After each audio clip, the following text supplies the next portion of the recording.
Bom dia, boa tarde, boa noite. Aqui é a Camila Ábido do Vista Pátria e hoje eu estou aqui com o Daniel Ferraz. O Daniel, ele é analista político e youtuber, inclusive vou deixar o canal dele aqui nos comentários porque vale a pena acompanhar. E claro que eu não ia perder a oportunidade aqui de trazer um dos melhores analistas políticos da internet para a gente poder conversar um pouquinho sobre a América Latina. Daniel, muito obrigada por aceitar conversar aqui com o Vista Pátria. E eu já inicio com a pergunta, na verdade, é um pedido para você dar um panorama atual da América Latina para a gente conseguir entender o que está acontecendo para a gente poder seguir com as outras perguntas. Bom dia, boa tarde, boa noite para você que está ouvindo esse podcast. Primeiramente, gostaria de agradecer a Camila aí pela oportunidade. Um alô aí para a rapaziada do canal Vista Pátria. É um prazer estar aqui com vocês, tá?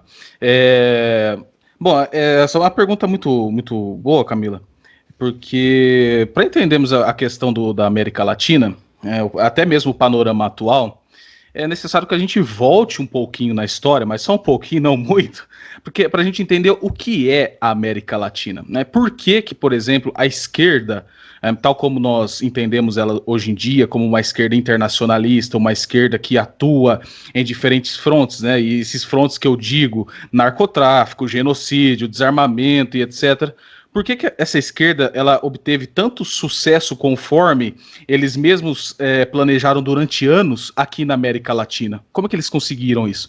Então, só para a gente ter um entendimento histórico a respeito disso, é necessário entender que a América Latina ela tem uma história diferente do mundo anglo-saxônico. Né? Para começar, para a gente entender. A América Latina ela foi todinha construída pela Igreja Católica Latina. E a concepção sociológica e antropológica da América Latina nos remete a uma sociedade puramente orgânica e tradicional. E quando eu falo isso, entendam o seguinte: antigamente nós não tínhamos a concepção dos estados modernos. Né? A sociedade era formada numa concepção municipalista. Então, quer dizer, a própria hierarquia e as estruturas de poder da América Latina eram montadas e estruturadas naturalmente. Eram pessoas, muitas vezes pessoas notáveis de dentro da própria comunidade que resolviam os problemas daquela comunidade. Então nós não tínhamos a concepção burocrática e centralizada do Estado. Isso é muito importante porque a convivência na América Latina, dada a cultura católica, a cultura cristã, ela era muito feita através das famílias, das comunidades, das festas tradicionais e da fé desse povo. As comunidades na América Latina, elas sempre visavam, então, direcionar a sua convivência, resolver os seus problemas, a concepção da família, essa concepção do direito à vida, tudo que nós temos na América Latina, isso tudo tinha um devido fim que não era a própria comunidade, quer dizer, a comunidade era como um meio, uma forma das famílias de procurar a salvação de suas almas. Então, o fim dessas comunidades sempre foi a busca pela salvação das almas dessas comunidades, dessas pessoas. Então, como uma comunidade tradicional e orgânica, ela não tinha essa concepção moderna do Estado e também não tinha concepção ideológica. Era mais uma sociedade tradicional. A esquerda entendeu muito bem esse modo de viver da América Latina. Tanto que quando nós falamos que a esquerda entendeu muito mais que o que nós nos convencionamos a chamar de direita hoje em dia, principalmente os liberais, que não entendem nada. Quando nós falamos isso, nós falamos o quê? A esquerda entendeu como a antropologia da América Latina, o modo de se viver dos latino-americanos, e conseguiram o quê? Politizar, subverter essa ordem que tinha na América Latina. Vamos dizer, pessoas que viviam do senso comum, que buscavam a hierarquia natural, né, a hierarquia comum das próprias pessoas da comunidade, e visavam sempre o quê? O que estava acima delas? O próprio Cristo. Então a sociedade seguia a analogia do corpo de Cristo, do corpo místico. E isso foi substituído a partir do momento que nós tivemos, então, a junção dialética entre a sã doutrina católica com a dialética materialista histórica do comunismo. Então, o que eles fizeram? Eles trouxeram o fim último do homem, o fim último dessas sociedades tradicionais, para o quê? Para a concepção terrena. Então, o fim último do homem já não é mais a salvação de sua alma, mas sim a tal felicidade terrena, o futuro hipotético, né, que está dentro das concepções da mentalidade revolucionária. Isto é, uma modificação profunda na sociedade, até mesmo da própria natureza do homem, através de uma concentração de poder de um certo grupo que está querendo realmente essa concentração de poder. Então, na América Latina, há de se entender isso, dessas substituições que tiveram do cristianismo para a concepção ideológica e moderna da própria América Latina. E a esquerda entendeu muito bem isso. Então, tudo que nós vemos na América Latina hoje, que foi uma dominação da própria esquerda durante muitos e muitos anos, através do quê? Eles começaram através da teologia da libertação, isso absorvendo filosofias desde os anos 30, aconteceu com mais intensidade nos anos 60, é verdade, com o advento da escola de Frankfurt, com o desconstrucionismo, com a revolução cultural de Gramsci, a manipulação midiática baseada em Saul Alinsky, mas desde os anos 30, eles já estavam entendendo filósofos como o Georg Lukács, né, o húngaro Georg Lukács, que entendeu que a revolução comunista não se daria pelaquela abstração da concentração estatal, mas sim pela destruição do pilar que formou o Ocidente cristão, principalmente a América Latina, né? Eles adequaram isso à América Latina, foi o cristianismo. Que formou o Ocidente foi o cristianismo, dado o tripé, filosofia grega, direito romano e cristianismo, mas o cristianismo acabou absorvendo a filosofia grega e o direito pagão e transformou tudo numa concepção cultural, histórica, de sociedade, antropológica, etc. Quer dizer, o cristianismo estava em tudo. E a esquerda entendeu muito bem isso e subverteu. Por isso que através da teologia da libertação, que foi essa mistura dialética, em conjunto com as outras agendas da esquerda de subversão. Não há quem olhe para a América Latina hoje e não veja a completa subversão que a esquerda fez, que a esquerda tomou através dos seus projetos de poder totalitários, né? Isso desde os anos 30, mas através dos anos 60, eles já começaram a criar estruturas de poder, como, por exemplo, a OLAS, né, que foi a Organização Latino-Americana de Solidariedade, que eles formaram lá em 1967, salvo engano, que já era uma junção já multipolar, né, para concentração de poder. Quer dizer, então você tem a substituição das sociedades orgânicas, das sociedades tradicionais, para uma concepção já integrada de Estados-nações, voltadas à revolução. Isso já é uma substituição, e uma substituição enorme, em prol de um projeto de poder. Então, dos anos 60, tem a criação da OLAS, que já é um embrião do Foro de São Paulo, certo? E nos anos 90, eles formam o Foro de São Paulo com Lula e Fidel Castro. É isso. Então, o que começa ali? Começa a distribuição desenfreada de drogas, principalmente em conjunto com as Farc, em conjunto com o MIR chileno, é isso?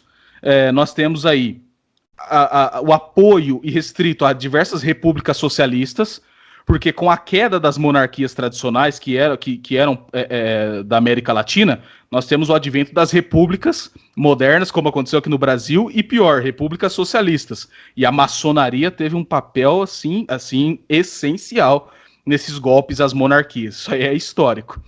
Então a esquerda utilizou das mesmíssimas agendas unificadas, como desarmamento civil, tráfico de drogas, tráfico de armas, aborto, e tudo isso que nós estamos vendo. Então isso foi um negócio unificado. Começou nos anos 60, nos anos 90 nós temos a criação do Foro de São Paulo, é isso, e esse panorama latino-americano dos dias atuais se dá por conta de que esse retorno que o povo brasileiro está fazendo, eu digo um retorno por quê? Porque nós estamos entendendo a sociedade brasileira, tal como ela foi concebida nesses primeiros termos que falei, agora. Nós estamos criando o quê? Uma identidade nacional, uma identidade do povo brasileiro. O que é o povo brasileiro? O que nós somos, o que nós defendemos de fato? Esses valores, esses princípios, mas quais são eles? Do que nós somos feitos, né? Quer dizer, aquela tal coisa que já tem até muito bem documentado no Brasil Paralelo, quer dizer, aquilo lá é o povão brasileiro, aquilo lá foi a formação do Brasil. E foi ali que eles atacaram. A esquerda entendeu muito bem. Então o panorama latino-americano atual só pode ser entendido se nós entendermos o que é realmente a América Latina, não esse remendo revolucionário e genocida que aí está. E se nós quisermos entender as ações concretas desses revolucionários, Nós precisamos saber onde eles estão agindo, muitas vezes na proximidade. Não apenas entendermos as questões de Estado contra Estado. Não é isso. Nós precisamos ir nos agentes. O que eles estão fazendo de fato e como que eles estão concentrando esse poder de fato. Que estão mexendo dentro das universidades, dentro das famílias. Isso chega dentro da sua casa através dos programas, através da grande mídia. Então, quer dizer, tudo isso que eles estão fazendo são as ações do Foro de São Paulo, ocupando espaços em cada local que antigamente era tradicional, era realmente uma coisa voltada para a família, para a transcendência. Então, é uma substituição de diversas nuances e diversas coisas. Então, isso tem que ficar bem claro. Então, é isso. O que nós estamos vendo hoje na América Latina é um ataque a esse povo, como o Brasil, como acontece em outros países, que estão realmente querendo voltar ao seu resguardo e à sua cultura verdadeira. E eles não podem permitir isso, porque se eles permitirem que nós consigamos criar uma identidade nacional sólida, objetiva e fixa, que fique no imaginário do povo, eles não conseguirão mais obter poder. Então é por isso que eles estão atacando. É aí que eles estão atacando e, claro, as figuras que venceram as últimas eleições, principalmente o Jair Bolsonaro, que o Brasil tem um papel importantíssimo no panorama latino-americano. Ô Daniel, tem muita confusão, né? Você fez um panorama muito legal, e as pessoas tendem a falar, então, que é uma tentativa de globalismo, mas, na verdade, a gente não sabe direito a diferença entre globalismo e globalização. Você pode explicar para a gente? Sim. Então, partindo do primeiro raciocínio, né, dessa diferença que é falada hoje em dia, nós precisamos entender, então, que antigamente nós tínhamos essas sociedades tradicionais que não tinham essa concepção de Estado. Aqui nós precisamos fazer uma certa exclusão do Estado moderno. Né? Antigamente não tinha isso. Os Estados modernos começam a ser criados depois do absolutismo monárquico, lá no século XIV, né? Mas antes disso nós não tínhamos. Nós tínhamos sociedades tradicionais, sociedades orgânicas e a hierarquia, como eu disse. Não é isso? Só que é o seguinte, qual que é a diferenciação básica que fazem de globalismo e globalização? Que o globalismo, por exemplo, trata-se de uma concentração de poder, né, via o metacapitalismo e a grande elite global. A globalização como um processo de crescimento natural, né, dado de relações econômicas, relações culturais entre Estados-nações, isso também já é uma concepção moderna, entre Estados-nações, resguardando o quê? A soberania. Hoje em dia nós temos essa concepção de soberania nacional. Então a globalização, dada nessa definição mais simples, é isso. São relações econômicas, relações culturais, relações e acordos mútuos entre duas nações, que são as relações bilaterais, que é o que o Daniel apoia. É isso, o Daniel não é fã de multipolarismo, eu não gosto disso, porque multipolarismo significa muitas vezes a queda da nossa soberania nacional em prol de agendas de diversos países que querem aqui pegar diversas fatias da riqueza do nosso país, como de fato aconteceu nos anos passados, né? Então a globalização se dá dessa maneira e o globalismo através dessa concentração de poder. Num outro sentido, a gente indo um pouquinho mais profundo, umas camadas mais profundas desses dois conceitos, nós podemos tomar também a questão de globalismo e globalização como uma ideia de império. Para quem leu O Jardim das Aflições do professor Olavo, vai entender muito bem o que eu estou falando. E por que eu digo isso com uma concepção de império? Não é isso? Quando a humanidade começou o processo civilizacional, após o pecado, o pecado original, o que nós temos? Nós já temos ali, logo no começo, a concepção de administração, a concepção de controle, e a concepção de redução de poder, dos meios de concentração de poder. Isso já era uma forma de controle. Por mais que nós estivermos passando durante a história nas sociedades orgânicas e tradicionais, só que do fundo dessas mesmas sociedades, havia ali sociedades secretas que foram criadas, que foram feitas, e más filosofias também durante a história, que foram concebendo ali esse negócio de controle e de concentração de poder. Então, torna-se dialeticamente, esses dois conceitos entre globalismo e globalização, muitas vezes eles batem entre si, por mais irônico que possa parecer. Porque quando nós falamos em globalização, nós falamos em medidas administrativas, medidas de controle para que uma nação não prejudique a outra. Isso, de uma maneira, também é o crescimento desse mesmo Estado moderno, o crescimento dessa tecnocracia. E isso acontece na modernidade. Por mais que nós queiramos resguardar a nossa soberania, muitas vezes nós utilizamos da mesmíssima burocracia que nós queremos combater. Isso acontece muito, por exemplo, aqui no Brasil, no caso do STF, ou quando nós queremos fazer algum acordo internacional. Nós queremos o livre mercado, nós queremos a descentralização. Mas toda vez que nós queremos isso, nós precisamos o quê? Dos mesmos FDPs, né? Dos mesmos canalhas que nós queremos muitas vezes diminuir o seu poder. Então é uma ironia do Estado moderno. Toda vez que nós queremos diminuí-lo, nós queremos assim menos intervenção, nós precisamos dessa mesma burocracia moderna que é enorme, que nos atrapalha infinitamente mais do que nos ajuda, e muitas vezes essa burocracia que veio com a globalização ela coaduna com as agendas globalistas. Isso acaba acontecendo, não essencialmente, acidentalmente acontece, mas aí é uma coisa que se encaixa desde os tempos antigos, né? Aquela coisa do Bertrand de Juvenel, para quem leu o livro dele, do Poder, História Natural do Seu Crescimento, ele fala exatamente isso. O Bertrand de Juvenel, ele fala, olha, no Estado moderno não tem jeito, ele sempre cresce, seja por um meio, seja por outro. Então, quer dizer, isso é uma coisa irrefutável. O Bertrand de Juvenel está certo. Por mais que a globalização nos ajudou muito e nós precisamos sim prezar pelas relações bilaterais que levam a este mesmo conceito, ela também se encaixa acidentalmente no que nós chamamos de globalismo e também na história do globalismo. Que se nós pegarmos as famílias históricas globalistas, elas utilizaram dessa burocracia e desse mesmo processo de globalização, de acordos e etc. Muitas vezes eles mediaram esses acordos, principalmente as dinastias históricas, né? Então, há de ficar claro aqui, globalização se dá pelo fato de duas nações soberanas negociarem bens em comum, sejam bens culturais, bens econômicos, bens bélicos, acordos bélicos, sem a sujeição da sua soberania. O globalismo se dá pela concentração de poder via uma elite global, né? Muitas vezes famílias dinásticas ou sociedades secretas que atuam como agente desse processo. E tudo isso, gente, se dá naturalmente pela concepção, de novo, de mentalidade revolucionária e da substituição das analogias que nós fazemos às sociedades tradicionais, às sociedades cristãs, às sociedades modernas, seculares, ateias, e que nos trazem, bom, a gente está vendo no mundo moderno os resultados da sociedade moderna, né? Não há quem goste, não há quem apoie isso aí. Daniel, você falou em pacto global quando você fez um panorama da América Latina. O que é pacto global?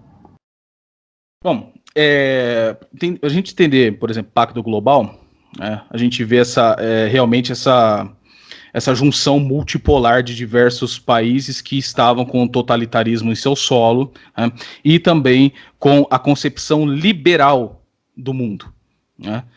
Para entendermos pacto global, por exemplo, a gente precisa voltar também um pouco na história para a gente entender o que está acontecendo agora. Porque se a gente pegar pacto global, você jogar aí no Google agora, pacto global, você vai cair na página das Nações Unidas.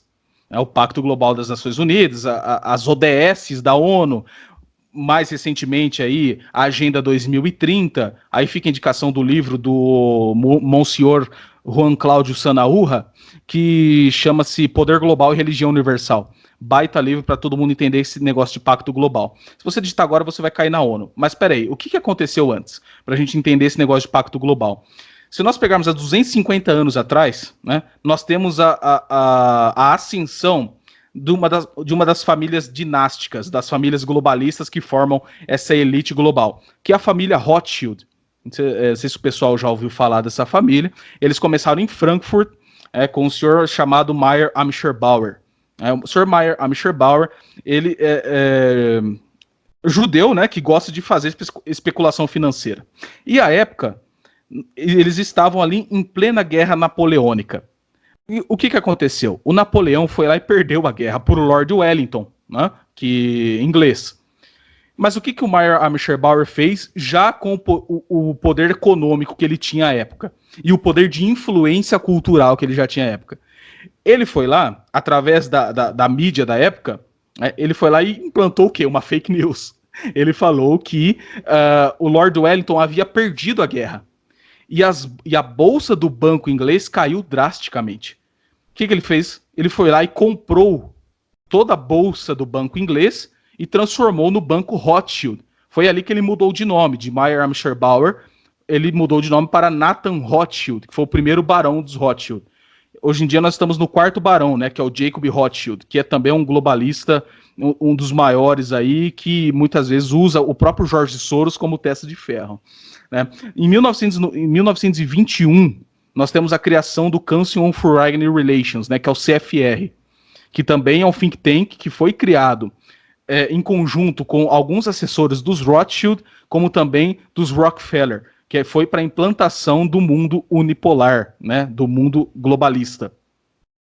E ali nós já temos a tentativa da criação da primeira Liga das Nações. Não deu certo da primeira vez, né, os países não aceitaram, por quê? Porque isso iria impedir os acordos de globalização, os acordos bilaterais. Os países não acharam isso porque a soberania iria ser prejudicada. Dali veio a Segunda Guerra Mundial. E depois disso, em 1945, nós temos a criação das Nações Unidas, que foi uma observação, um terreno doado pelo Nelson Rockefeller. Né? Já foi doado pelos Rockefeller. Há quem diga que a ONU começou muito bem, que era um negócio de unir as nações. Nananina não, meus amigos. As Nações Unidas já nasceram com interesses claros para criar um mundo unipolar, um mundo globalista. Em 1948, nós temos a primeira promulgação dos direitos humanos, né? Como nós falamos aqui no Brasil, dos direitos dos humanos, que já era um pacto, uma forma de pacto global para que todos os países seguissem aquilo que estava promulgado nos direitos humanos, que nada mais foi do que a substituição dos mandamentos divinos, dos mandamentos da lei de Deus, pelos mandamentos seculares e liberais. Né? Há quem às vezes pense que a ONU ela é comunista em estrito senso. A ONU ela foi formada por uma mentalidade liberal, assim como o comunismo. Se não houvesse o liberalismo, não haveria comunismo. Né? Já falava Papa Pio XI, o liberalismo pavimentou o caminho para o comunismo. Então, esse pacto global se dá, então, por uma abertura já das soberanias nacionais, uma sujeição delas a seguir os ditames da ONU. Isso já é uma maneira de pacto global. Em 1954, tudo isso que aconteceu antigamente já foi para um clube chamado Clube Bilderberg, que foi criado em 1954 na Holanda. Esse clube que resultou do Clube dos 300, do Skull and Bones e de outras sociedades secretas que haviam ali nos Estados Unidos da América. Né? Mas o Clube Bilderberg juntou também as famílias dinásticas da Europa, junto com os Rockefeller, junto com o JP Morgan, junto com outras famílias riquíssimas, grandes banqueiros. E eles começaram a discutir essa questão do pacto global e do mundo unipolar. Né? E aí nós vemos que depois da criação do Clube Bilderberg, a ONU ela tem um crescimento exponencial, tem um crescimento enorme, e começa ali a criação de diversas agências especializadas da ONU, que é o que eu costumo dizer, né? A ONU ela atua de maneira descentralizada para centralizar o poder. Vejam que curiosidade, a ONU tem diversas agências, tem a Unesco, a Unicef, a Acnur, a FAO, e todas elas estão com socialistas na sua direção. Vejam, por exemplo, o Antônio Guterres, que é do Partido Socialista Português, hoje ele é secretário-geral da ONU, mas antes ele era diretor da Acnur. Né? A Irina Bokova do Partido Comunista Húngaro, né? Ela que estava na direção antigamente da Unesco. Né? Nós temos diversos socialistas na direção da ONU. José Graziano, na FAO, né? Que é a Agência de Agricultura. Qualquer analogia com MST aqui, vocês não descartem, porque o José Graciano é amigo pessoal do Luiz Inácio Lula da Silva, né, o Nine, tá certo? Então, todos esses pactos globais, eles carregam em si o quê? Uma influência das revoluções liberais e da concepção iluminista do mundo unipolar. Então, entendam, para que vocês entenderem o pacto global de hoje que está acontecendo na ONU, Agenda 2030 e tal, Precisa-se, então, voltar um tanto quanto na história e entender por que esses caras falam num mundo unipolar e não mais numa concepção cristã, né, que realmente transcende esse negócio da felicidade terrena, do futuro hipotético, que está contido hoje em todas as agendas da ONU, né, em todas as agendas de subversão, em todas as agendas aí lacradoras, progressistas da ONU, né? E quando nós falamos em pacto global, é a busca realmente de dividir o mundo em diversos pedacinhos e deixar as Nações Unidas ou a própria União Europeia, né, esses superestados, como racionalizadores, isto é, eles vão ditar aquilo que os Estados-nações devem fazer, como aconteceu, por exemplo, na Inglaterra, com os casos dos bebês Charlie Gard e Alfie Evans. Não sei se vocês acompanharam, mas o superestado da União Europeia, né, fez a sua intervenção jurídica e os próprios pais que queriam tratar, por exemplo, o Alfie Evans em Roma, né, no Vaticano, eles não puderam, porque o Estado não deixou. O Estado não permitiu. O positivismo jurídico não permitiu. Então eles tiveram que fazer o quê? Né? Assistir à morte do seu bebê. Eles não puderam lutar pela vida do próprio filho. Então, o que eu estou falando aqui para vocês é o seguinte: é o controle completo através dessas agendas que estão espalhadas na sua própria rotina, no seu dia a dia, tá certo? Então, quando nós falamos pacto global, entenda que isso está já no seu dia a dia, na sua rotina, impedindo que você fale certas coisas, que você faça certas coisas, utilizando o politicamente correto, que se ler os documentos oficiais, você vai ver ali a presença do politicamente correto muito grande nessa questão do pacto global, né? E no que decorre nos outros pactos descentralizados e nas outras agências e nas outras agendas e nos outros grupos que são criados para mediar muitas vezes conflitos locais, mas que respondem a essa elite racionalista, a essa elite que está muito acima do povão, que o povão não vota, que o povão não conhece, mas que está ditando aquilo que você fala, aquilo que você faz, aquilo que você pode comer, aquilo que você não pode, aquilo que você pode assistir, aquilo que você pode falar, e etc, etc. Daniel, muito se fala também em o Pacto de Princeton, que é o responsável, que foi o primeiro passo para o Pacto Global e para tudo que a gente está vendo aí hoje. Inclusive, parece que Fernando Henrique Cardoso assinou esse Pacto de Princeton. Você pode explicar para a gente, por favor, o que é e o que teve a ver o Fernando Henrique nessa história que aconteceu em Princeton? Bacana. A gente já pode ir puxando um assunto do outro, né? Muito bom. O que foi praxis dessa galera? Vejam, se eles tivessem apenas um partido político, um grupo político apenas atuando, eles não conseguiriam fazer. Porque, naturalmente, o que as pessoas fazem? Né? As pessoas pensam numa tese. Se você fica apenas na tese, a sua cabeça vai travar.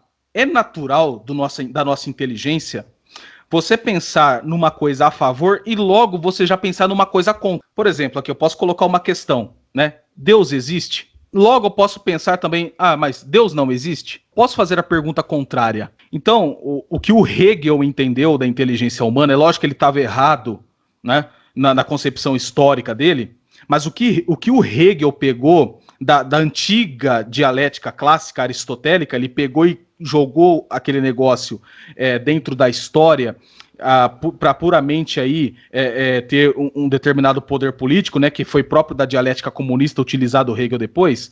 Eles entenderam o seguinte: olha, se a gente usar apenas de um partido político, não vai dar certo. O que nós precisamos? Nós precisamos de outro grupo que sirva ao plano de poder maior, tá? E que esse grupo pareça ser antagônico aos nossos planos. Que foi o que o Lenin pensou na Revolução, que foi a questão dos bolcheviques e dos mencheviques. Ele mesmo criou um negócio que ficou conhecido como estratégia das tesouras.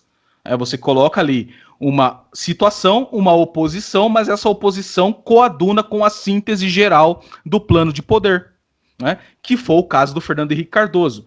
Gente, Fernando Henrique Cardoso, ele confessou com todas as palavras que ele era um discípulo de Antônio Gramsci aqui no Brasil, o maior discípulo de Antônio Gramsci. Fernando Henrique Cardoso, ele é um socialista confesso, certo? Socialista confesso. E o Fernando Henrique Cardoso, ele coaduna com todas essas agendas globalistas de pacto global, de pacto ambiental que nós estamos falando. Se vocês pesquisarem, existe um clube globalista que também atua muito em conjunto com o Clube Bilderberg, com a Comissão Trilateral e etc., chamado Clube de Roma. Esse clube foi criado em 1968 por diversos cientistas ambientaloides, né, e com políticos notáveis. O Fernando Henrique Cardoso entrou nesse Clube de Roma e hoje ele é membro notório. Vocês podem colocar aí no Google, pesquisem. Fernando Henrique Cardoso, Clube de Roma. Ele é um membro notório. Logo depois, o Fernando Henrique Cardoso achou interessante criar ali um grupo onde ele poderia reunir pessoas da sociedade fabiana. O socialismo fabiano é aquele socialismo onde ele vai gradativamente utilizando de taxações progressivas, né, e de desconstrucionismo das leis, do direito e etc. para o quê? Concentração gradativa do poder. E eles sempre precedem, por exemplo, o comunismo mais violento, mais totalitário, digamos, a grosso modo. E o Fernando Henrique Cardoso juntou essas pessoas num grupo chamado Diálogo Interamericano. É isso. E quando o Lula fundou o Foro de São Paulo com o Fidel Castro, quem estava no poder era o FHC, não era o Lula. Só que eles fundaram o Foro de São Paulo em 1990, certo? Como o Lula e o FHC não tinham nada de discordância, eles tinham apenas o quê? A tática de mudar modos administrativos e burocráticos. Enquanto a concepção da subcultura comunista ficava intacta. Então, dialeticamente, eles fizeram um acordo entre os dois grupos, entre os dois partidos, PT e PSDB, o PSDB representando falsamente a direita, mas uma direita permitida por eles mesmos, permitida pelo estamento burocrático e permitida pela grande mídia, que tudo que aparecesse fora dessa dialética já era colocado como extremista, como fascista, todos aqueles chavões, né? Então, em 1993, FHC representando o Diálogo Interamericano, Lula representando o Foro de São Paulo, eles firmaram um acordo em Princeton, né, em conjunto, vejam, em conjunto com um assessor do Bill Clinton, que à época era presidente pelo Partido Democrata nos Estados Unidos. Um assessor do Bill Clinton chamado Warren Christopher, um sujeito muito influente à época, né, um socialista também, e vejam que ironia, né? O Lula falava contra o anti-americanismo, né? Falava a favor do anti-americanismo, falava contra os Estados Unidos, contra o imperialismo yankee, mas firmou um acordo com um dos maiores propagandistas da nova ordem mundial e do globalismo em solo norte-americano. Então ali eles firmaram um acordo onde eles iriam apenas trocar ali o poder, né? Tipo assim, eu governo um pouco, você governa um pouco. A gente só muda um pouco da administração, você vai estatizando o que dá, você vai me ajudando no que dá, e depois eu venho e abocanho tudo, que era o papel do PT. O papel do PSDB era essa taxação progressiva e vender o Brasil a preço de banana. Quem não lembra o que o Fernando Henrique Cardoso fez com o caso da Vale? Vendeu a preço de banana para os globalistas. Esse era o papel dele. E, naturalmente, ter ali ele como a única oposição permitida. Então, o Pacto de Princeton foi um pacto a lá o que acontecia na época do Lenin, entre bolcheviques e mencheviques, para a implantação da agenda globalista aqui no Brasil, né? E também como Fernando Henrique Cardoso ajudou infinitamente o chavismo na Venezuela. Ele que ajudou o que está acontecendo na Venezuela hoje, né? Ele que foi o mediador disso aí. Então o Fernando Henrique Cardoso, ele é culpado de muita coisa que às vezes as pessoas jogam nas costas do Lula. Mas quem ajudou a fazer, quem possibilitou, antes mesmo do Lula subir à presidência da República, foi o senhor Fernando Henrique Cardoso, através dessa falsa oposição e através dessa agenda que nós conseguimos quebrar somente agora. Vejam quantos anos esses caras não ficaram nesse pacto, utilizando de diversas agendas, utilizando de diversos grupos globalistas para tentar aqui, então, subverter o Brasil, como subverteram e como foram vendendo o Brasil a preço de banana e prejudicando a nossa economia, prejudicando as nossas vidas, prejudicando as nossas famílias, e através de agendas globalistas como desarmamento civil, que foi a pior delas, porque trouxe o genocídio aqui para o Brasil. É impossível a gente não ficar aterrorizado com mais de 60 mil assassinatos por ano. É mais seguro você ir fantasiado de Mohammed para a guerra da Síria. E isso foi papel do senhor Fernando Henrique Cardoso. E depois, sim, o Lula veio. E sempre eles. Tanto é, como última observação aqui do Pacto de Princeton, em 2016, né, nas eleições municipais, nós vimos uma queda abrupta do PT. Mas quem se levantou? O PSDB. Nós ainda estamos nessa armadilha. Né? Nós ainda estamos muitas vezes nessa armadilha de sempre ter aí esse mesmo quadro. Daí a importância de pessoas sérias, de conservadores sérios e do trabalho cultural para desfazer esse mito dialético entre PT e PSDB que foi firmado lá em 93. Daniel, o Foro de São Paulo, depois que esse ano, na verdade, que as pessoas começaram a falar mais, tem até processo contra os partidos ligados ao Foro de São Paulo, ele mudou de nome para Grupo de Puebla. Por que essa mudança? Eles mudaram alguma coisa na estratégia ou só mudou o nome para a gente não ficar batendo?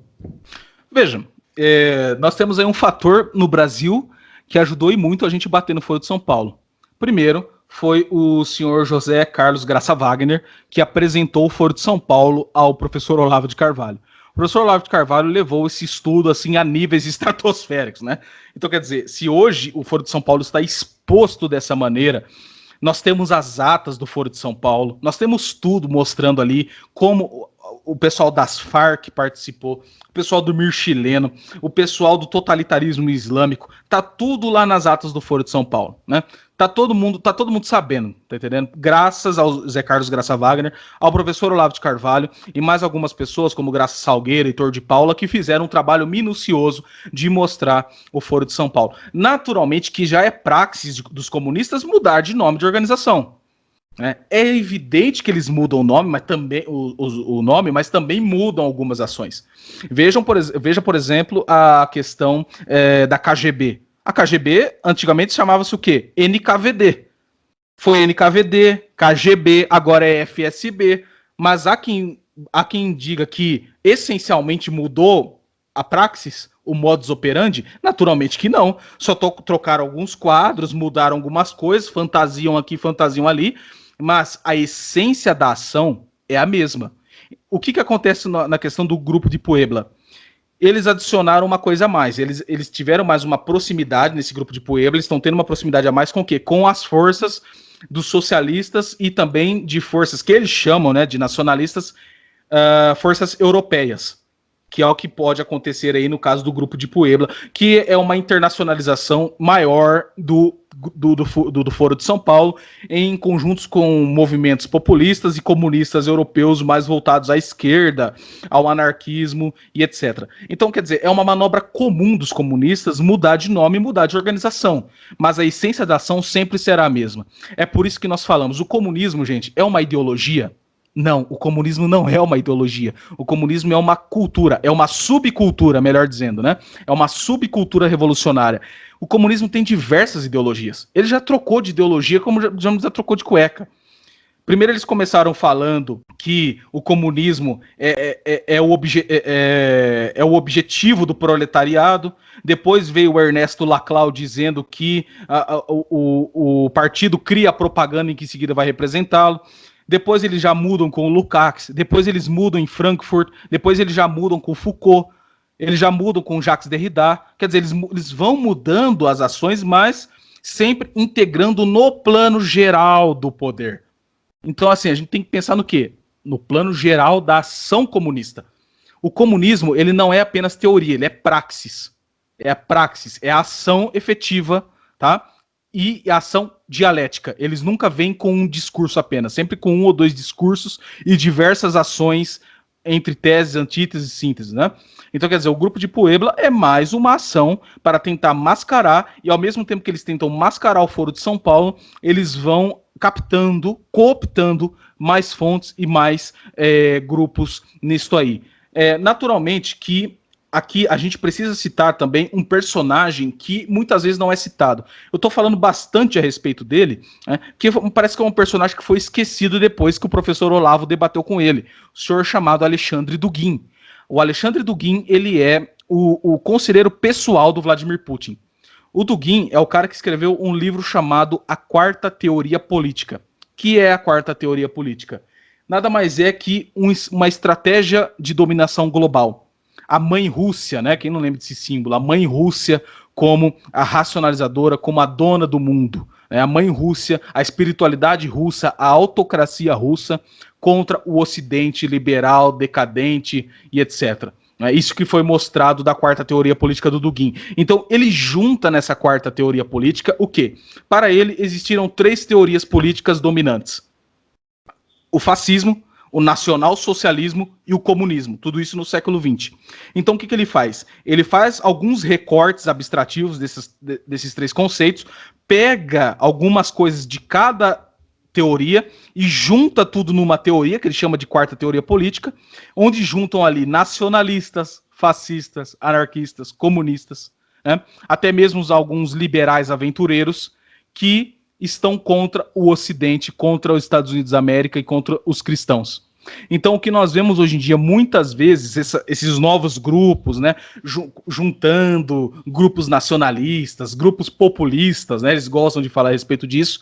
Tudo isso está, sim, numa base sólida, que é a quarta teoria política do Alexandre Dugin, tá? Que, diferentemente do Olavo, que é apenas um filósofo que mora na Virgínia, no interior dos Estados Unidos, e não tem meio de ação para fazer uma ação política efetiva, assim como tem o Dugin. O Dugin não. O Dugin, ele tem esse comando nas mãos dele. Ele tem a FSB, ele tem o Putin, ele tem todo o poderio nas mãos dele para ele poder agir nesse sentido. Por isso que nós falamos que política trata-se de poder. Trata-se de poder, pessoas e meios.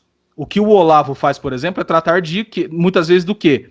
Né? De valores e fins. Agora, o Dugin não. O Dugin é um estrategista. E isso é mais uma estratégia que vocês não duvidem, tá? Que veio ali da melhor intelectualidade russa atual, tá? De Rússia e China. Então, esse grupo de Puebla está muito coerente com aquilo que eles já estão estudando há tempos, né? Aquele negócio que o Jeffrey Nyquist chama de nacional-bolchevismo, ou bolchevismo de direita. Eu não concordo muito com esse último termo, mas o nacional-bolchevismo, em expansão, ele é muito coerente com o que está acontecendo, e principalmente esse grupo de Puebla, que já contempla a esquerda narcotraficante, a esquerda genocida, em conjunto com esses outros grupos europeus que estão sob a égide aí do Dugin. Daniel, Chile está pegando fogo até agora, né? Inclusive, isso está começando a se alastrar pela América Latina. Qual a influência do Foro de São Paulo nas manifestações do Chile e o que está realmente acontecendo no Chile? Vejam, o que acontece? O Chile, ele está passando pelo mesmo problema, por exemplo, o Brasil, quando estava com o Fernando Henrique Cardoso. Naturalmente, o Fernando Henrique Cardoso já fazia parte do esquema.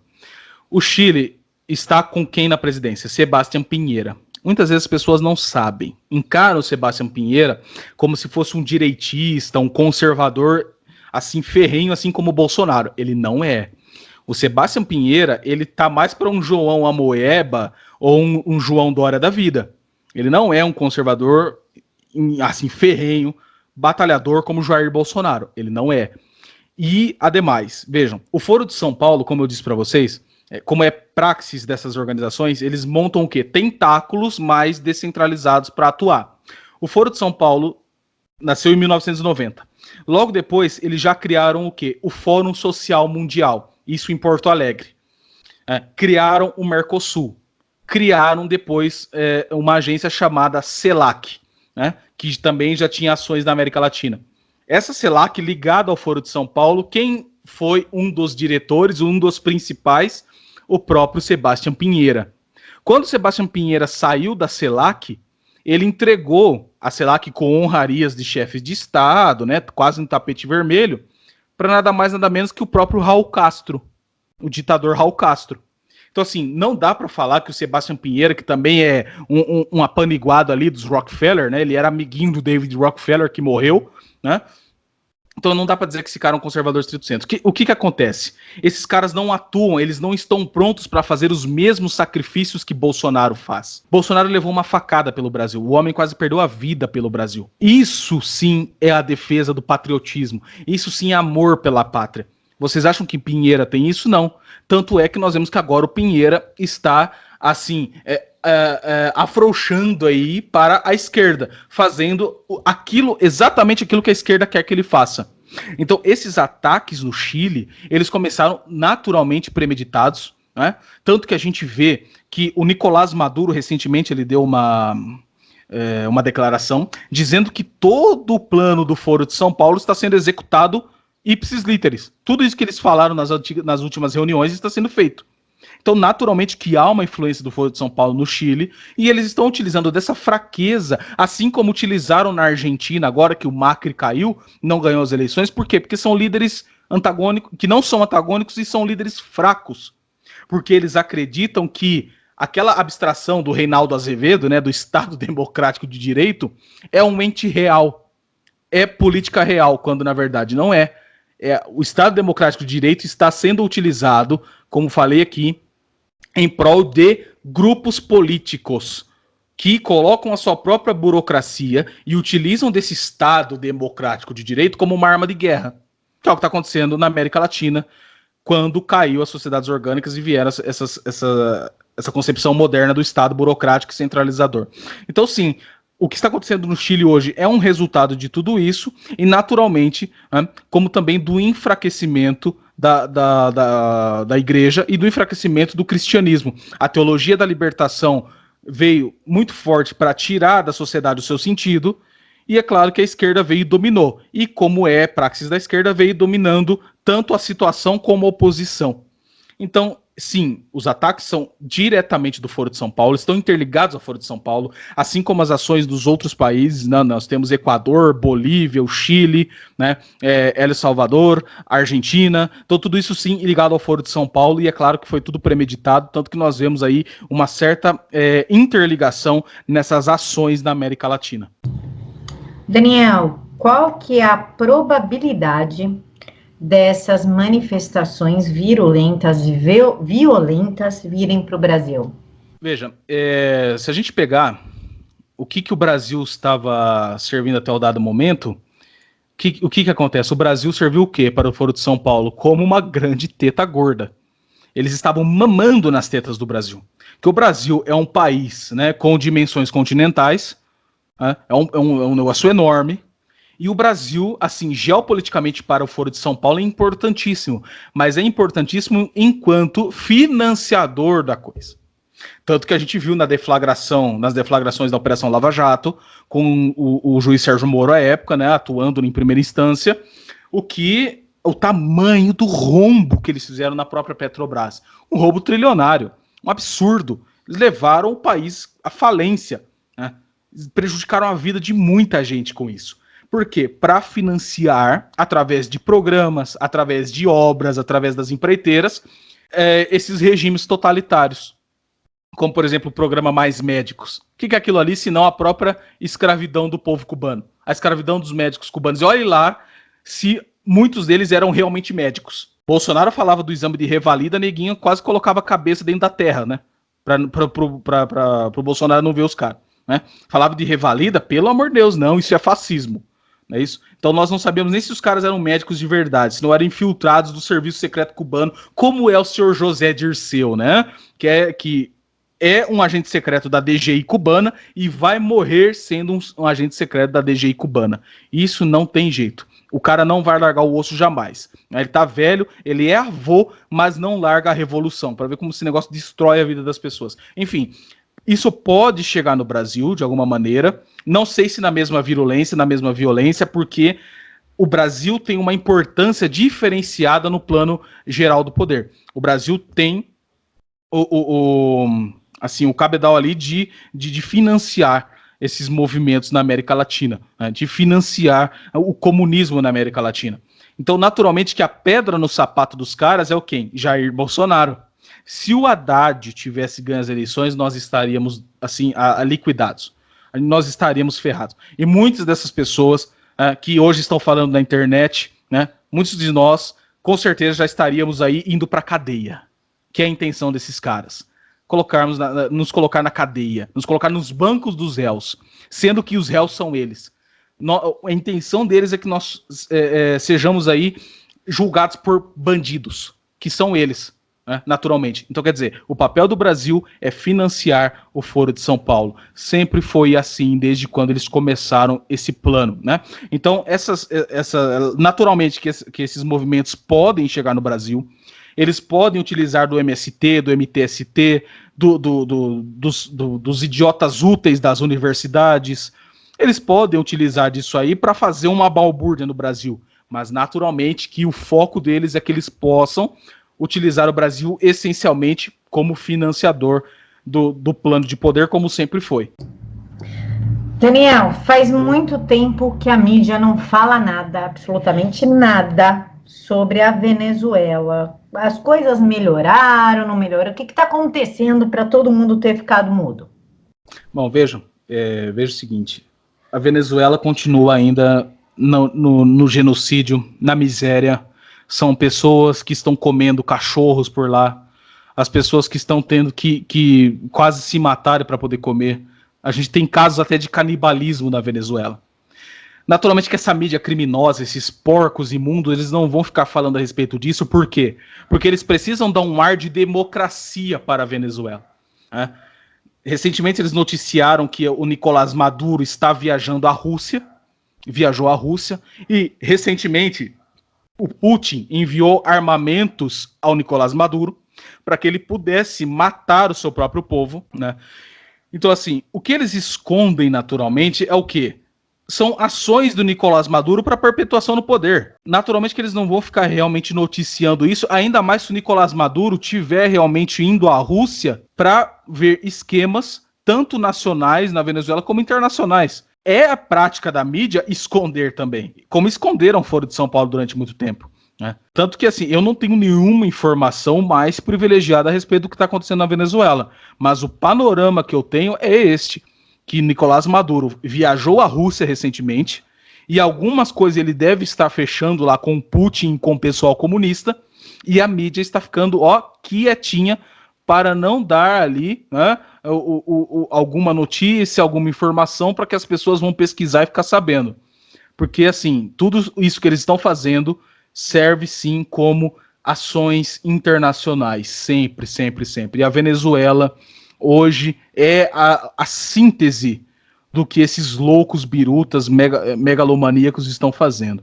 Então, naturalmente que eu vejo assim, a mídia esconde porque o Nicolás Maduro, em conjunto com os russos e a cúpula comunista, devem estar negociando alguma coisa para a perpetuação de poder. Daniel, muito se vê a mídia brasileira divulgando desinformação, né, a fake news, a desinformação, jornalistas fingindo que fazem jornalismo aqui no Brasil, causando sim uma instabilidade, inclusive até medo de perseguição.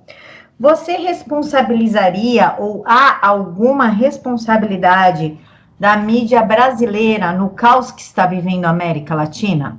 Nossa, completa responsabilidade. Completa responsabilidade. Esses caras aí, eles são cúmplices, eles têm sangue nas mãos. Assim, como o professor Olavo fala, né? Me chama de tudo, mas não me chama de jornalista. Esses caras têm sangue nas mãos. Esses caras esconderam o Foro de São Paulo, principalmente a Folha de São Paulo, canalhas. Esconderam por mais de 20 anos a existência do Foro de São Paulo, né? Eles são verdadeiros sanguessugas, né? Eles ajudaram e muito a esquerda latino-americana a conseguir fazer tudo que eles fizeram. Esconderam os acordos entre as Farc e o PT. Esconderam a formação do próprio Comando Vermelho. Como que vocês acham que foi a formação do Comando Vermelho, né? Aqueles caras aprenderam tudo no manual de guerrilheiro urbano do Carlos Marighella. Isso não é comentado pela mídia. Saiu um livrinho apenas, né? Um livrinho em que ainda o autor desse livro, ele dá uma afagada, fala, veja, não é bem assim, os caras entenderam um pouco, mas não, mais peronomútil, não foi muito bem assim. Às vezes saía assim, a reunião das esquerdas para discutir ações democráticas. sempre esta palhaçada. Eles são cúmplices do genocídio, são cúmplices do narcotráfico do Foro de São Paulo, eles são cúmplices de tudo isso porque eles esconderam por mais de 20 anos. E esses caras gostam de arrotar que no período do regime militar eles eram censurados, eles eram perseguidos. Mentira! Quem leu o livro do Mauro Abranches, 1964, sabe que ali está tudo o que você precisa saber. Que a grande mídia da época, os grandes jornais que estavam interligados ao Partido Comunista, eles tinham completa liberdade de ação, a completa liberdade de passar a sua agenda através dos jornais. Eles tinham mídia livre, né? O que fazia o censor? O censor muitas vezes ficava na portaria lá da redação e depois ele censurava uma coisinha ou outra, dali 2 ou 3 dias a notícia saía. Que raio de censura é essa? Que negócio é esse? Não é do jeito que eles falam. E esses caras sempre tiveram a liberdade que bem entenderam e que fizeram aquilo que eles bem quiseram fazer. Só que noticiar as coisas certas contra o povo brasileiro, isso eles não fizeram. Então sim, eles têm sim sangue nas mãos, eles são cúmplices e toda a grande mídia, como a Rede Globo Lixo, Folha de São Paulo, Estadão e etc., todos eles receberam, assim, uma mesada gorda do Estado brasileiro. Uma mesada gorda do nosso dinheiro. Só pegar as planilhas dos últimos financiamentos dos últimos anos, entre o governo PSDB e PT, para ver o tamanho do financiamento que eles receberam, o tamanho das verbas estatais que eles receberam. Tanto é que eles sempre fizeram propaganda de todas as estatais e de todas as empreiteiras que foram citadas ou os seus diretores, os seus donos condenados na Operação Lava Jato. Então eles são cúmplices, eles têm sim, Camila, a completa responsabilidade, a completa influência nesse negócio que está acontecendo na América Latina hoje. É isso? Eles têm sim a completa responsabilidade, eles não podem ficar passando impune nisso não. E nós vemos hoje em dia com a questão das fake news, com a questão da manipulação midiática, com a omissão, com as análises porcas e erradas que eles fazem para desinformar o povo brasileiro. Então se você ainda é assinante de Folha de São Paulo, de O Globo, cancele a sua assinatura neste exato momento. Você está enchendo a sua cabeça com mentiras, com manipulação midiática, e você está enchendo a sua cabeça, você está ficando burro. Se você acompanha a grande mídia, se você repete aquilo que sai no Globo e na Folha de São Paulo, e acreditando que aquilo é verdadeiro e profissional, você está ficando burro. Você está ficando burro e não está percebendo como esses caras estão manipulando a tua inteligência em prol de um projeto, como eu estou falando aqui, um projeto de poder revolucionário. Você está servindo como idiota útil desse processo. Então, assim, desliguem a sua televisão. Se você não for assistir nada decente, mete fogo na sua televisão e cancela a sua assinatura da grande mídia. Daniel, as eleições na Argentina e na Bolívia foram fraudadas. Na Argentina, a gente viu o pessoal interceptando caminhão e trocando os envelopes. Foi uma coisa absurda. Na Venezuela também foi fraudada, que foi quando ocorreu a vitória do Maduro, tanto que tinha mais voto do que população. Quais são as consequências? Você lembra disso? Tinha não sei quantos votos para não sei quantos de população, tipo, né? What the fuck? Quais são as consequências dessa manipulação de voto, dessas eleições fraudadas e isso acabar ocorrendo aqui no Brasil em 2022? Veja, a importância das Supremas Cortes nisso aí. Onde estão as Supremas Cortes? Onde estão? E aí? Você vê a influência dos comunistas nisso aí, né? Você vê a grande influência que eles têm em indicar ministros, como fizeram PSDB e PT aqui, foram colocando ministros lá, indicando eles, todos eles bem aparelhados, todos eles que eles falam, né, progressistas, né, todos eles lá que vão ajudar nisso aí. Foi o que aconteceu na América Latina. Eles incharam as Supremas Cortes para quê? Para que eles pudessem dar esse tipo de golpe. Né? E usando de Smartmatic, usando de urnas fraudáveis e utilizando de manipulações nos votos, né? Mas na Argentina, veja, a gente precisa entender o fator Maurício Macri também, que é a mesma coisa no Chile. É preciso falar dessas pessoas que nós estamos chamando de isentões aqui no Brasil. Maurício Macri é um deles. Isso para vocês entenderem que economia não é tudo.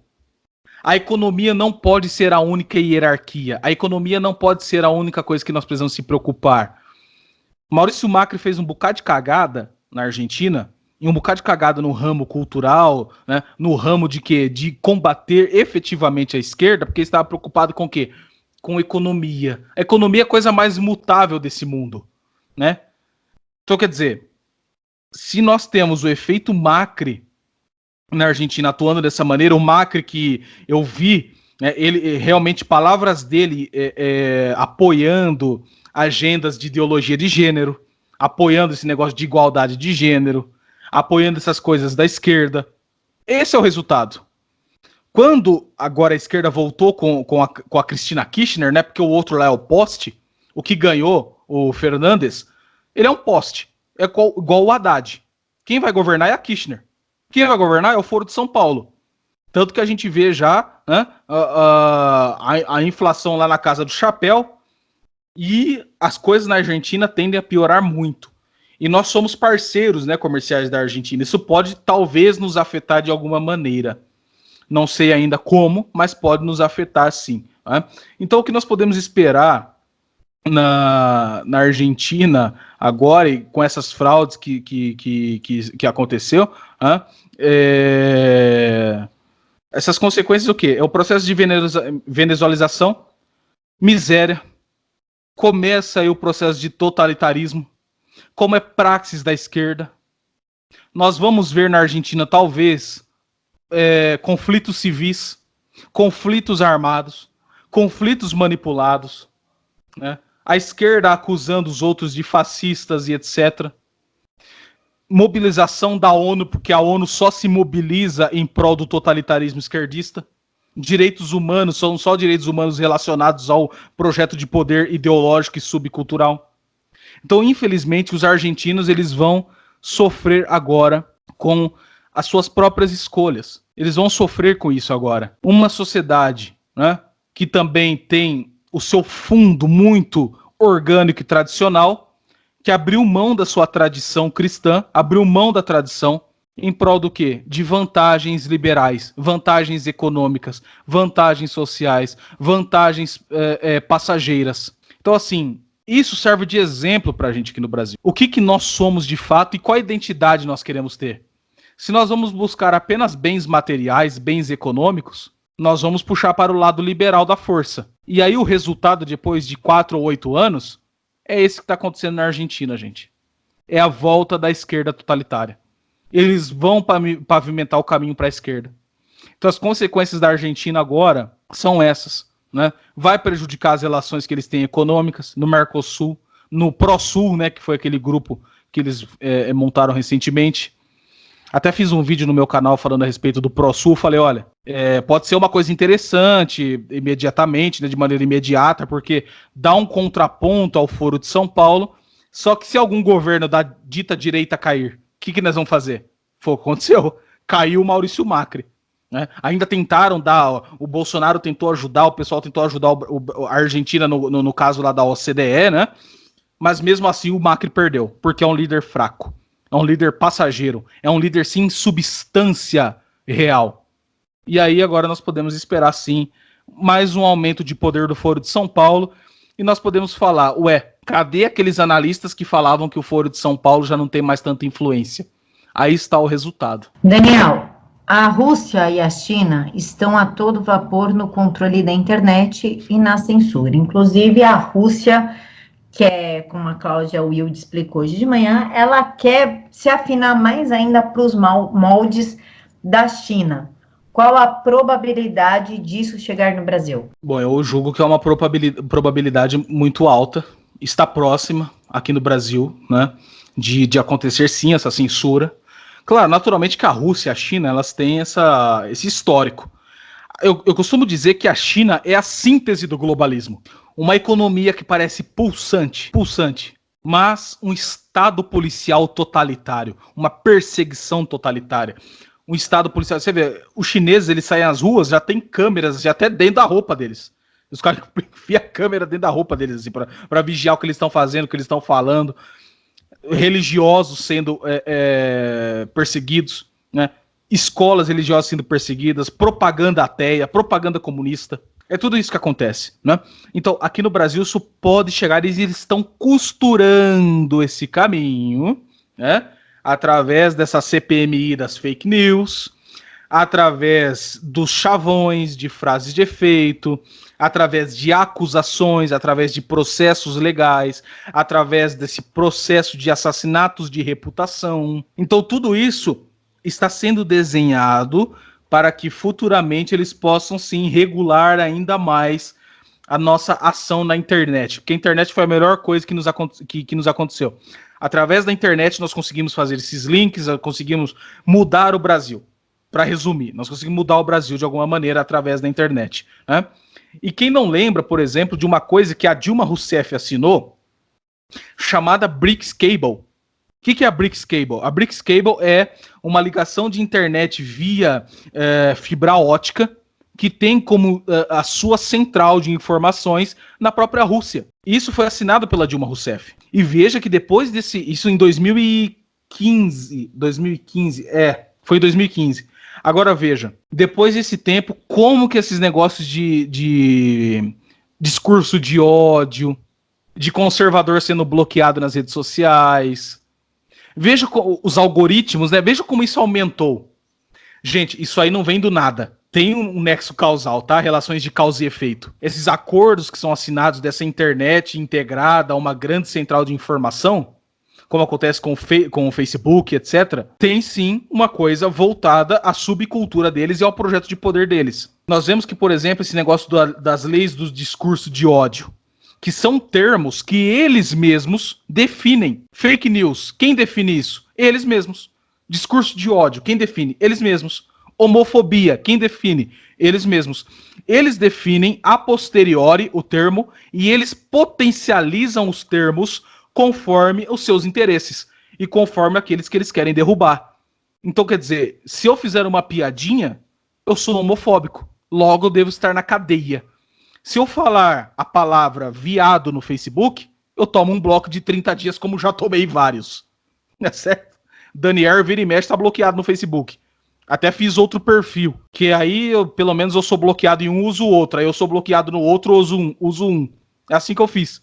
Porque não tem jeito, né? Porque parar de atuar no Facebook a gente também não pode. Então as pessoas já deveriam falar, eu não quero mais ficar nessa merda, porque eu sou bloqueado mesmo, né? Então, quer dizer, isso já está sendo costurado no Brasil. O que já fazem na Rússia e na China virou tradição dos totalitários de lá.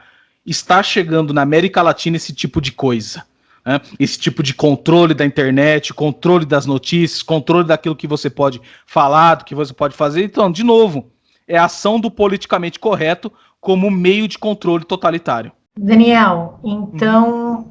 A CPMI da fake news no cenário atual significaria o início da censura nos moldes da Rússia, da China no Brasil? Sim, um modelo, né, abrasileirado. Eu estava comentando com a CPMI das fake news com alguns colegas. Falei, nossa, a intervenção divina é algo maravilhoso. Graças a Deus colocaram o Alexandre Frota lá. O Alexandre Frota, na CPMI das fake news, ele vai e coloca o que lá? Várias fake news. Maravilhoso, né? Deu pra gente dar muita risada na cara deste gigantesco palhaço. Enquanto isso, ele mostra que ele não sabe merda nenhuma. Nós somos agraciados com isso, graças a Deus. Mas, tirando esse negócio, sim, a CPMI das fake news serve como um modelo, como um pontapé inicial para esse tipo de controle. E veja aqui, quem está mais encabeçado nessa questão da CPMI das fake news? O petista Rui Falcão, membro do Foro de São Paulo. Pô, preciso dizer o que está acontecendo, né? A matéria que saiu do senhor FMB, né? Senhor Felipe Moura Brasil na Cruzoé, mostra o quê? Mostra que ele deu os nomes das pessoas que serão convocadas. Ele trabalhou de graça, eu não sei se de graça, eu não posso afirmar, eu não sei se há um interesse mais escuso, se há um interesse profundo nisso, eu não sei se ele foi um idiota útil, se ele foi feito de besta, não faço ideia. Eu só sei que o efeito concreto, o efeito real da matéria dele lá, foi servir para o quê? Dar nomes, para que esses nomes fossem convocados na CPMI, para que esses nomes fiquem gravados, porque esses nomes serão perseguidos. Ponto final. Aí, como nós falamos que liberais trabalham de graças para comunistas, não, porque você não entendeu. Liberais não coadunam com comunistas. Nós acreditamos no livre mercado. Eles acreditam na estatização. Blá, blá, blá, blá, blá, blá, blá. Tudo flatus votis, né? Tudo voz de peido. Não tem substância. Na realidade, esses caras, esses jornalistas isentões, esses jornalistas que viraram as costas para Bolsonaro e para os apoiadores de Bolsonaro, estão servindo para trabalhar de graça ou com interesses carreiristas para os comunistas. Olha que maravilha de carreira que eles estão construindo. Desculpe aqui o termo, né? Mas uma carreira para ser devidamente enrabado pelos comunistas mais velhos. Ou alguém acha aqui que José Dirceu, Rui Falcão e Lula não estão rindo muito dessa situação. Eles não precisaram nem aparecer. Só utilizaram de um idiota, né? De um interesseiro, de um aventureiro, de um deslumbrado para dar os nomes aos outros para que os comunistas pudessem colocar essas pessoas nos bancos dos réus. Sendo os próprios comunistas os criminosos que saquearam o Brasil. Que merda, hein? Daniel, me diz uma coisa, tendo a CPI da fake news, a intervenção da Rússia e tudo isso que nós estamos vivendo agora, qual a probabilidade do Bolsonaro vir a sofrer um golpe? Então, eles estão costurando. Assim, a probabilidade, sempre há. Quando o Bolsonaro, antes do Bolsonaro vencer as eleições, para quem apoia o Bolsonaro, tem gente nessa luta. Creio que você mesmo, né? Tá há muitos anos nisso. Tem gente que veio depois, né? Apareceu na internet depois. Eu já comecei a acompanhar alguma coisa do Bolsonaro lá em 2014, 2015, mas eu criei meu canal no finalzinho de 2016. Vocês acho que já estão muito mais tempo que eu na internet. Então eu tô desde 2016 aqui, mas já comecei meu canal já falando, eu apoio o Bolsonaro para a presidência, pronto, acabou, se você não gostar, foda-se você. Né? Mas veja bem, a probabilidade há. Antes das eleições, nós falávamos o seguinte, olha, Bolsonaro vai vencer, gente. A pessoa fala, não dá pra ter certeza. Não, dá sim. Bolsonaro vai vencer. Só pegar vídeos antigos meus, eu tô falando isso. Bolsonaro vai ganhar. E ponto final. Agora, o problema é o seguinte, quando ele ganhar, aí sim vocês vão ver o pau comer. Vocês vão ver o pau quebrar nesse Brasil, minha gente. Vocês vão ver a coisa feia. E nós estamos vendo. Então, assim, eles vão utilizar de todos os meios que eles construíram, gente, há 30, 40 anos atrás. Que eles começaram, como eu tô falando para vocês, desde a deturpação da América Latina cristã até essa concepção da América Latina socialista. Desde esses tempos eles estão costurando esse projeto de poder. Assim, é quase um século, praticamente, a grosso modo.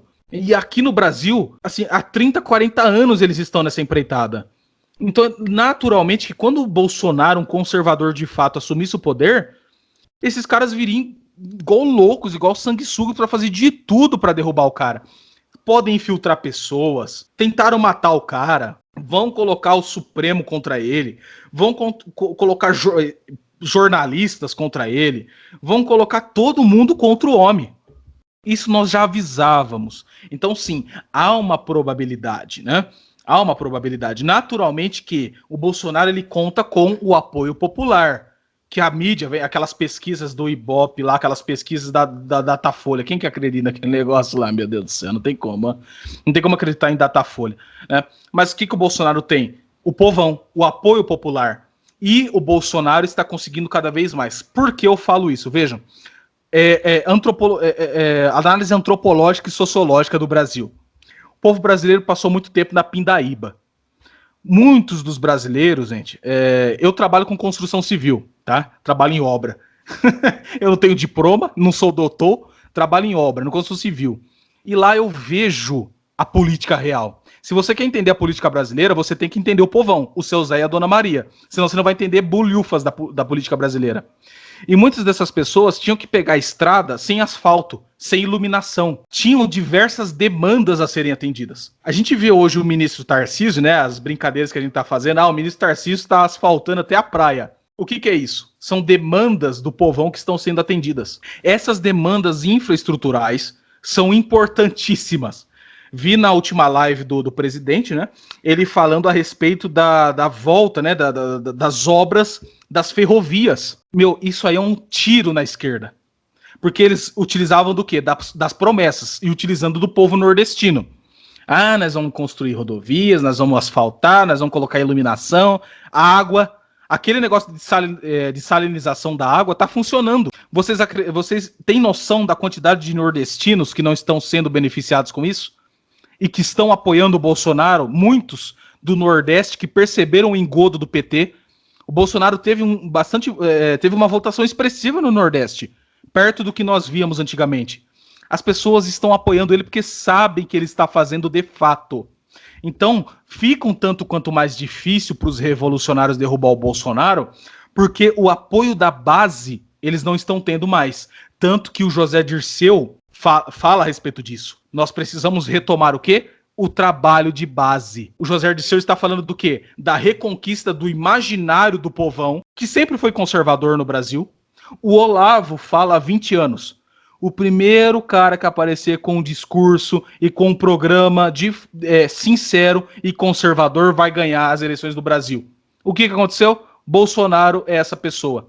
Bolsonaro ele é um símbolo muito próximo. Quem não tem um Bolsonaro na família? Quem não tem um Bolsonaro no trabalho? Quem não tem um Bolsonaro na comunidade da igreja? Quem não tem um Bolsonaro próximo? Todo mundo tem um Bolsonaro perto de si. Ou se você mesmo não for parecido com ele. Né, jeitão zoeiro, o tiozão do pavê, o tiozão da piada, o tiozão que acorda cedo para sustentar a família e vai para a igreja e quer o bem dos seus filhos, não quer que a droga chegue na porta das escolas, né, e que quer ter assim a liberdade de poder empreender se ele quiser, não quer as amarras do Estado e etc, etc. Quem não tem uma pessoa assim, ou você mesmo não é assim? Então assim, fica um tanto quanto difícil para eles esse apoio popular da queda do Bolsonaro, por causa dessas questões sociológicas e dessa antropologia do povão brasileiro. Né? Muitos dos que votaram no PT se iludiram com o líder que o Lula se apresentava. O Lula se apresentou como um líder falso, bandido, corrupto, mas se apresentou como um líder.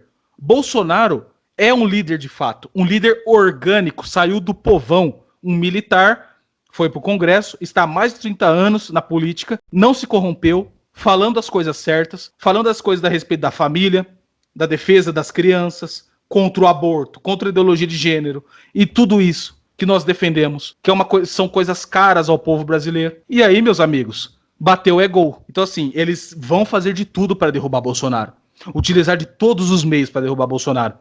Só que a pedra no sapato deles é o quê? O apoio popular que eles não têm por causa dessas ações positivas do Bolsonaro e que, ao meu ver, vão aumentar. Apesar dos pesares, vão aumentar. Daniel, muito obrigada pela sua disponibilidade, pela conversa, um conteúdo muito rico de informação. Agora não tem como o povo falar que eu não sabia, não entendi, não, né? Agora eles sabem, agora eles entendem. Você quer deixar um recado para os inscritos aqui do Vista Pátria? Bom, gostaria de agradecer aí, Camila, pela oportunidade novamente, né? Muito bacana vocês terem me chamado, né? Galera do Vista Pátria aí, sempre que eu faço participações, o pessoal me chama, eu sempre falo assim o seguinte, galera, o mais importante é a base cultural de vocês, e o mais importante é realmente vocês analisarem a realidade. Muito dos problemas foi o seguinte, o anseio em mudar o mundo. Eu vou mudar o mundo com a minha ideia, eu sou lindo e maravilhoso, eu tenho um modelo de mundo pronto, então eu vou aplicar esse modelo de mundo à realidade. Não é a realidade que se impõe a mim, não é o todo que se impõe a mim, não é a verdade que se impõe a mim, não. Eu crio verdades, eu crio o ser das coisas, eu sou o cara. E aí o resultado nós vimos no século XX, milhões de mortos, e o que nós estamos vendo aqui agora no Brasil e na América Latina. Então, galera, estudem com verdade, estudem com sinceridade, sentem a bunda na cadeira, entendam o problema e se coloquem sempre à disposição da realidade. A realidade vai se impor, não adianta, ela sempre vai se impor. Né? Isso é a melhor coisa que você tem, porque se a realidade se impõe a você, muito mais fácil você negociar com a realidade, tá entendendo, do que você querer transformá-la. Que a partir do momento que você vai querer transformá-la, você é um mero ser humano. Você não vai conseguir transformar a realidade, você vai estragar a sua vida e a vida de algumas outras pessoas. Então, a vida intelectual, a vida de estudos, a vida sincera, né? Você como cristão, como conservador, não sei como que você se define aí. Se é que você se define como alguma coisa. Mas coloque-se sempre abaixo da realidade, abaixo da verdade e à disposição dessas duas coisas. Você quer o quê? A busca pela verdade. Você não quer ter apenas, eu tenho uma razão retórica, eu falo bem, eu sou o cara. Não, isso é tudo bobagem. Isso é tudo coisa, é inspiração de adolescente. Não anseiem carreiras políticas, né? Coisas mutáveis, coisas passageiras. Anseiem a verdade. Porque a verdade, já dizia São Tomás de Aquino, tudo que é verdadeiro é eterno. Então busquem sempre a verdade, né? Para que vocês não caiam nesses erros ideológicos, nesses erros revolucionários, né? E continuem firmes. Continuem firmes, que com certeza não agora, não daqui a 1 ano, não daqui a 2 anos, talvez nem daqui a 10 anos, mas o trabalho que nós estamos fazendo hoje, com certeza, se for sincero, se for verdadeiro, isso vai perdurar por gerações de gerações. Vejam o trabalho do Olavo de Carvalho, vejam o trabalho de um Eric Voegelin da vida, vejam o trabalho de diversas pessoas, diversos filósofos, diversas pessoas notáveis que se entregaram à verdade. Tenho certeza que o trabalho dessas pessoas vai perdurar por gerações e gerações e eles terão influência depois da própria vida deles, como acontece com diversos filósofos. Mas sejam verdadeiros, que o que vocês fizerem com certeza vai perdurar, né? Mas vocês precisam disso, da verdade e da realidade. Então fiquem firmes, fiquem com Deus. Agradeço a oportunidade novamente. Desculpa se falei demais, eu gosto de prosear, né? Eu sou o Daniel proseador. Então é isso aí, galera. Peço a vocês que sigam-me nas minhas redes sociais aí. Eu tenho Twitter lá, FRZ_Daniel, Facebook, só você colocar Daniel Ferraz lá que você vai achar meus 2 perfis. Não tô bloqueado em nenhum ainda. E eu tenho meu canalzinho no YouTube lá, Daniel Ferraz, para quem não me conhece. Tô colocando vídeos lá toda semana. E é isso aí. Camila, novamente, muito obrigado. Fiquem todos com Deus. Daniel, eu que agradeço. Pessoal, as redes do Daniel estarão aqui na caixa de informação. Basta clicar. Daniel, muito obrigada. Fica com Deus. Fica com Deus. Até a próxima.